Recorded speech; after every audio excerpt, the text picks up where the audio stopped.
Hi folks, in this video we're going to cover basic recovery gear and common recovery gear and then some. This video is good for beginners and the experienced four-wheel driver, as we may cover some things you may not have thought of. So if you're a subscriber, welcome back. If this is your first time viewing one of my videos, hi, I'm Ronnie for Four Wheeling in Western Australia, and let's get into the recovery gear. Okay, so what I'm going to do first is I'm going to introduce the gear. Now I'm not going to go into complete detail on how to use everything. There will be links at the end of this video to videos yet to be made, but soon to be made, where you can click on them and you can actually see how to use a snatch strap, how to use a winch, how to use a winch with a winch block on an angle, all kinds of stuff, etc. So everyone knows how to do it safely. Okay, first things first, the shovel, your best recovery tool possible, and you can get these cheap from the hardware. So you need one of these. It's amazing what a bit of digging can do. Alright, so before we get into all the other gear, you need somewhere to attach your recovery gear. So you need recovery points. This is a hitch receiver recovery point. It's got a D-shackle on it. Now you don't have to have this because on the back of your toe assembly you have a pin where your toe ball used to sit in, right? This secures the same way as your toe ball. Now we never use a toe ball for recovery because they can shear off and they have killed people and damage a lot of things too. So you can use this, but you can't hook a winch hook onto this. You can only put a strap around and then plug it in. So just keep that in mind. So if you need to use a winch hook, you need this. Now to the front recovery point. Now if you have your factory tie down and toe points, I strongly advise not to use them. Go and get yourself a recovery point like these or these. Now if you don't have that because you can't get one, because some vehicles, like, you just can't get them, they just don't make them for vehicles, this is your next option when you absolutely have to. You can put this on 2 points. Even if you've got rated recovery points, I prefer to use 2. So bridle strap, which is a bridle strap, tree trunk strap becomes a bridle strap as well, dividing the load, and you're not pulling everything off one point. You got more control on it. These on, and if you got a strap, the strap goes in between like that, sorted. Now we can get into the gear. Most common gear, most common strap. This one is an 8-ton snatch strap. It says an 8,000 kilo snatch strap, so 8 ton, and it tells you the length and it tells you that it's rated. Okay, so then we have a thicker snatch strap. This is a 10-ton snatch strap, as you can see on there. Now this is for heavier vehicles. Most of the time you can get away with an 8-ton. Okay, so if you have snatch straps, you must have winch dampers. If the strap breaks, these will force it to the ground, because even these can kill when they come off. They can cause severe damage to your car as well, like massive dents when they snap, especially when they're wet as well, which is usually when they snap. Then we have the extension strap. Now these can be used with a snatch strap to extend the length that you need, but it's always best to use 2 snatch straps connected. I prefer anyway. Make sure you don't use these as a snatch strap, because these do not have kinetic energy. These are only for towing and extending what you're using. Perfect for a winch. If you have a winch, this is kind of a must thing we have to have, but we'll get to that. I have the tree trunk protector. Now, what would I need a tree trunk protector for if I got a snatch strap? Well, you can use it as an extension strap and as a bridle. And if you use it as a bridle, some of them come with a sleeve. Now this sleeve goes over and goes where the hook goes, or whatever D-shackle you got on here to protect this with. These are mainly used with a winch, which we'll cover in a minute. Then we have bow shackles. With bow shackles, they have ratings. So take the big one for example. Working load limit, 4.9 ton I think it says. Smaller one, working load limit, 3.25 ton. Make sure what you use is rated. Now these are to attach things. What we never do is attach two of these together. That's a big no-no. You're just adding more things that can fly around and kill people. Another useful bit of recovery gear, your jack. Out in the bush though, or on sand, you're going to need a hard surface to put it on. So an old plank works a treat. If your vehicle has a lift, you'll find that this is going to be useless most of the time. You're now going to need a high lift jack.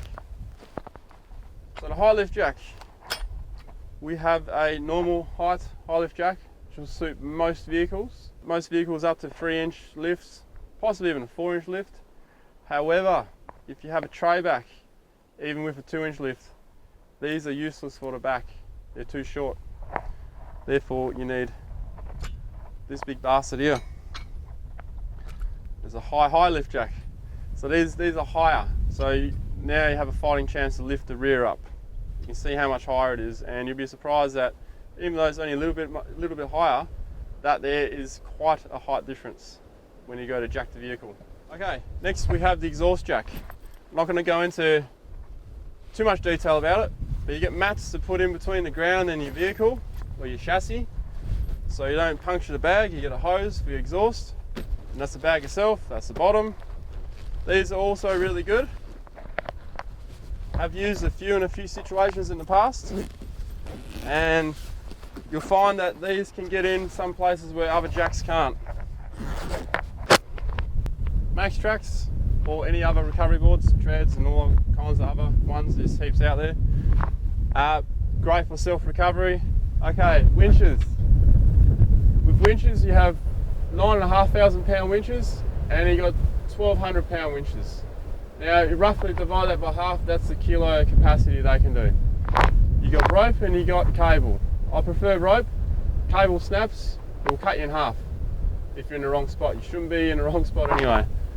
So if you have a winch, then this is where extension strap and this tree trunk protector comes back into play, massively back into play. You need this. Tree trunk protector with the winch.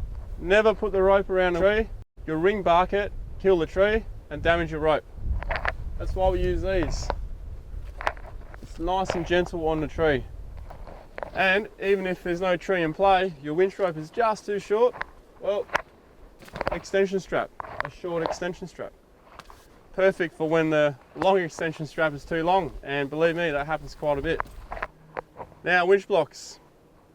These are used for directional recovery. So say Harry's here, and his mate Billy's over here. There's a tree here. What you can do is this goes on the tree, like that, and the rope or wire will go in, and then can go any direction over here. Also, you can use this to double up on your rope, which doubles the capacity of your winch and brings the speed down on the recovery. For gloves, especially when you're talking about mud, you're getting out to help your mate out, you hop back in your car to pull them out, you don't want your muddy hands all over your steering wheel. Gloves, protect your hands as well.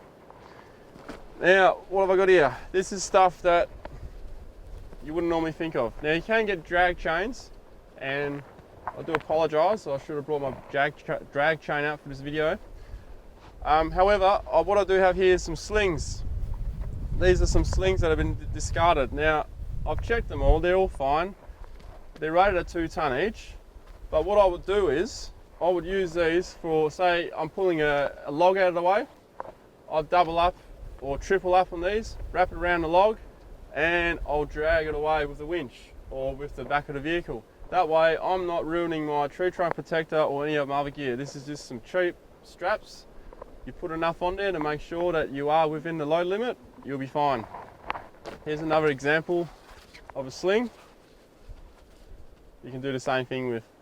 Now, if the sling's long enough and rated at the right thing, you can even use that as a bridle too. So it's another cost saving for you.